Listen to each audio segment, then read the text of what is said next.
आता है टॉपिक को। यहाँ आज का जो सिंथेसिस लेक्चर चल रहा है, तीसरा लेक्चर है, इसमें जिक्र किया जा रहा है। हम लोग पिछला क्लास में कॉम्प्लेक्स सेंटेंस का जिक्र किए थे। आज का उसी कॉम्प्लेक्स सेंटेंस में कई क्लाउज का जिक्र हो गया था, तो हम लोग क्लाउज के बारे में जान लेते हैं। कहेंगे अब ग्रुप ऑफ वर्ड और या a part of sentence which has a subject and finite verb is called clause. इन शब्दों का एक समूह या वाक्यों का एक भाग जिसमें एक सब्जेक्ट तथा एक फिनाइल वर्ब रहे उसे क्लाउज कहा जाता है। उसे क्या कहा जाता है? क्लाउज कहा जाता है। इसको लिख लीजिए। मुझे एहसास नहीं हो रहा, लेकिन अगर आप लोगों को लग रहा है कि गर्मी है तो मैं मानूंगा कि है, लेकिन मुझे नहीं लग रहा है गर्मी। ध्यान दीजिए।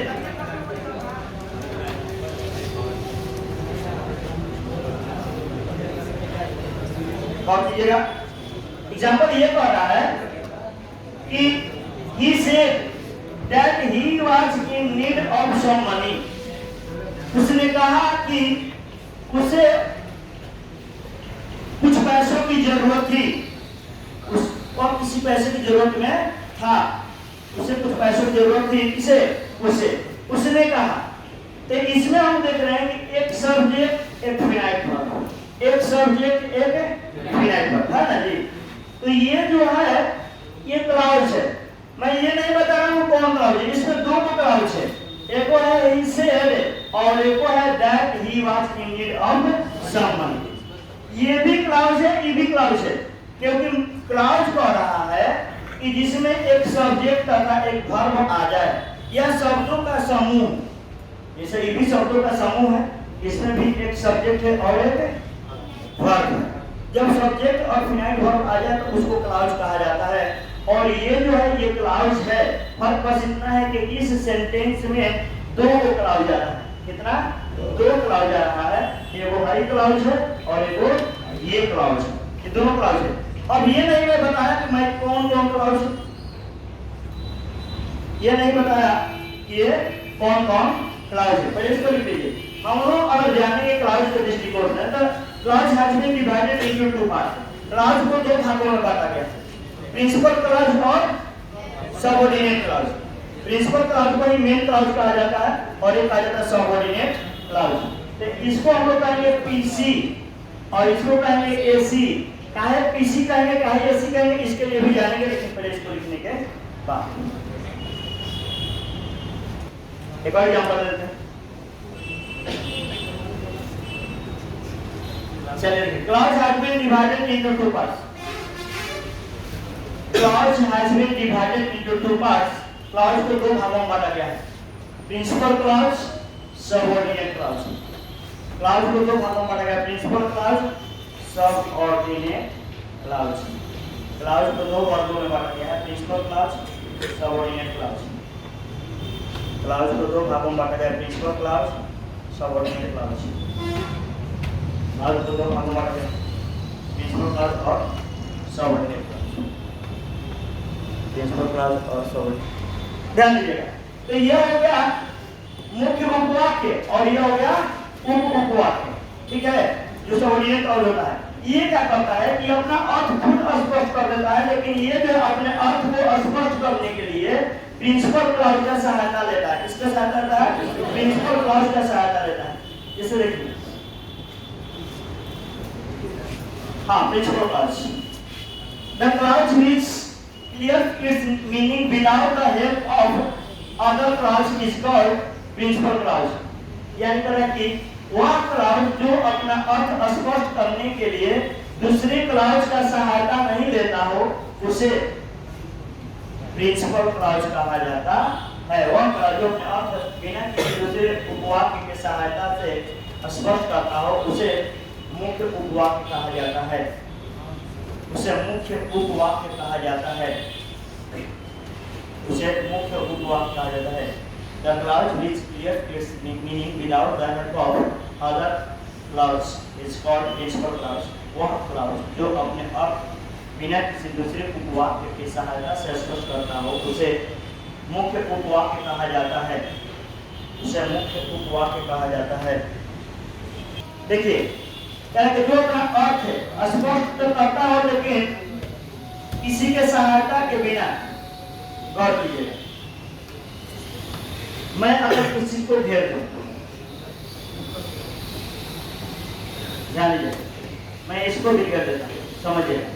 कहेगा ऐसा अमन हुआ जुलाई, मैंने एक आदमी को देखा जो अंधा था, मैंने एक आदमी को देखा जो क्या था, अंधा था। इसमें दो मुकरार है, मैंने एक आदमी को देखा जो क्या था, अंधा था। अब यहाँ ध्यान दीजिएगा, मैं अभी बताया कि वह उपवाद जो अपना अर्थ स्पष्ट करता हो, ठीक है, वह उपवाद जो अपना क्या करता हो, स्पष्ट करता। अब बताइएगा, ऐसा आमेन, मैंने एक आदमी को देखा, वो जो क्या था, अंधा था, जो अंधा था। बताइए, मैं इसको मिटा देता हूँ, मान के चलिए इसको आप ना देखिए, मैं इसको मिटा दिया, सपोज, ठीक है, यह आपका नहीं, जो आपका है ये मिल गया। तो अब आप बताइए, यहाँ कह रहा है कि who was blind, कौन अंधा था, मालूम चल कौन अंधा था, लेकिन इसको अर्थ स्पष्ट करना है तो ये पीछे आई कि मैंने एक आदमी को देखा, मैंने एक आदमी को देखा, किसको देखा, वही ना अंधा था। तो हई अपना अर्थ स्पष्ट कर रहा है, जो अपना अर्थ स्पष्ट कर दे उसको क्या बोलते हैं, प्रिंसिपल का अर्थ कहता है। और जो अपना अर्थ स्पष्ट ना करे उसको क्या कहता है, सबऑर्डिनेट क्लॉज कहा जाता है। क्या कहता है, सबऑर्डिनेट क्लॉज। ठीक है, मैं एक एग्जांपल और लेकर समझाता हूं, इसको पहले आप एग्जांपल को लिख लीजिए कि जैसे ये हो गया सबऑर्डिनेट बता के, लेकिन हमारी प्रिंसिपल वो जो आपको स्पष्ट किया।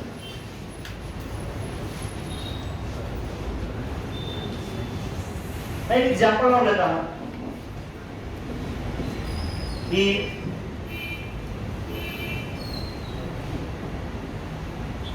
lifted a gun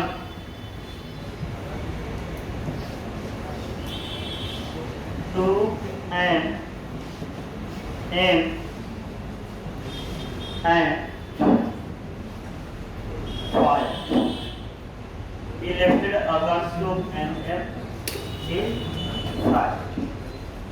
वह गन उठाया, निशाना लगाया और फायर कर दिया।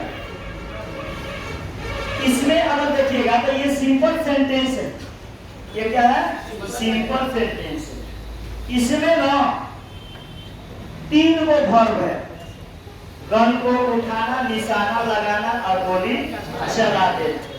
ये तीन वो है, यानी कहने का मतलब है भाई लाठी उठाई, निशाना लगनी, घर में थूर के रख देनी, अजी साफ पे ना होगा ना, तो यहाँ आप थूर के कूट के रख देनी। तो बात हुआ, इसमें अगर विचार करेंगे कि सर प्रिंसिपल क्लॉज, तो मेरे दृष्टिकोण से इसमें तीन गो प्रिंसिपल क्लॉज है। कितना है, तीन गो है। देखिए कैसे कैसे, पहला कह रहा है कि ही लिफ्टेड अ गन, वह गन उठाया, कौन उठाई तो निशाना के लगाई ना, लेकिन मतलब कि ही took an aim,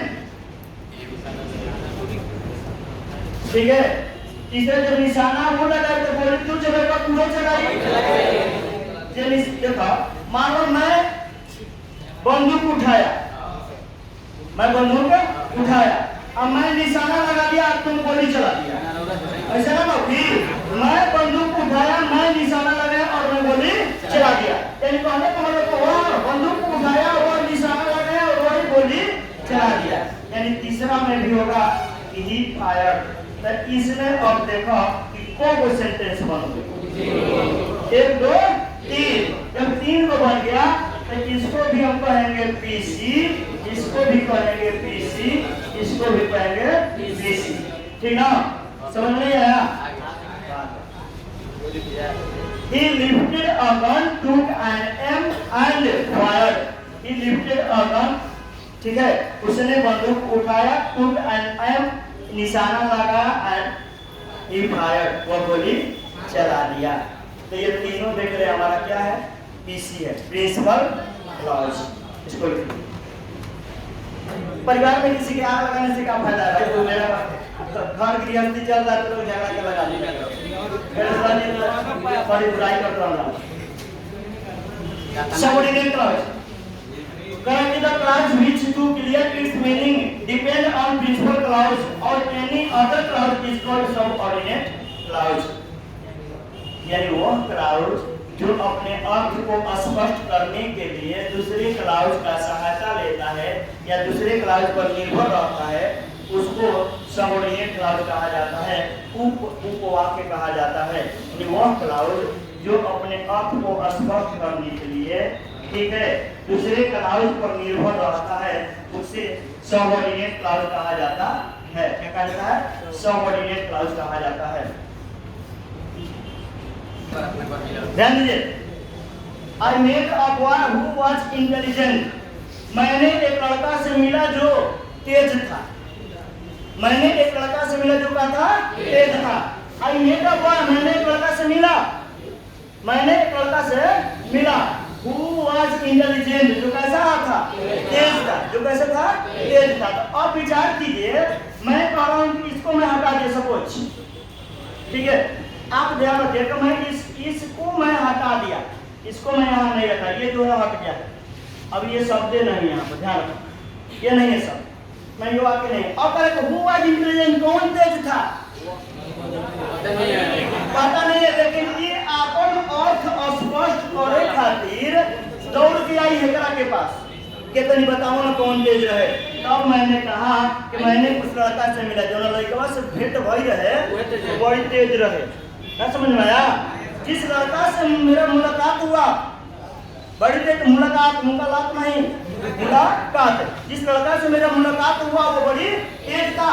तो ये जो है सबऑर्डिनेट क्लाउज है, जो अपने अर्थ को स्पष्ट करने के लिए सीधा निर्भर हो गया किस पर? तो हेकरा पर। हेकरा पर, हेकरा पर। मैं एग्जाम्पल लेता, देखिएगा, सी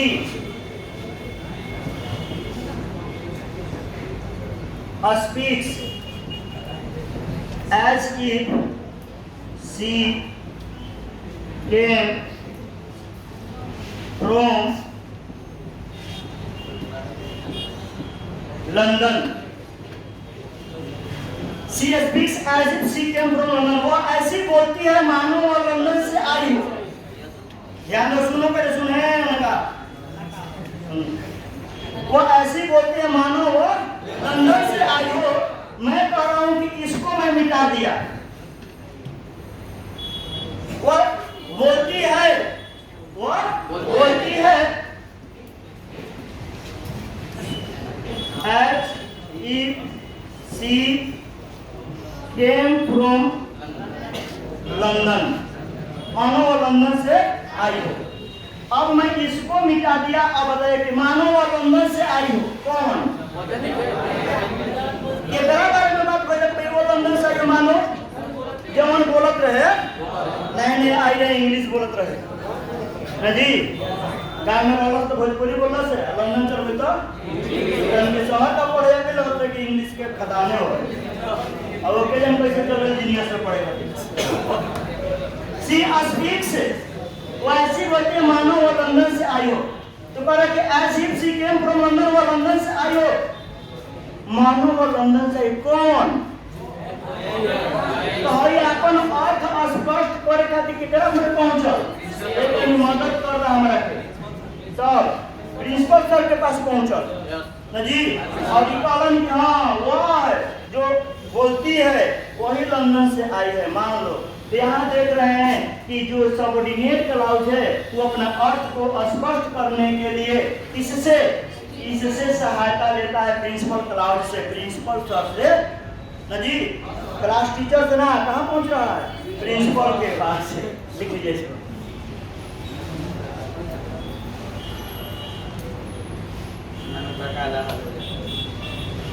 पहचानने का सबसे आसान तरीका है, कुछ ऐसे कंजक्शन है जिससे शुरू होने वाले क्लाउज को सबऑर्डिनेट कहता है। कुछ और ये तरह कंजक्शन है ना, ये कंजक्शन के सबऑर्डिनेट कंजक्शन कहा जाता है। क्या कहता है? Subordinating conjunction. एक कंजक्शन से जवन भी सेंटेंस शुरू होगा ना, तो ओकरा के कहल जाला का सबऑर्डिनेट क्लाउज। इसको पहले लिख लीजिए। यही तो मेन पहचानने का तरीका है।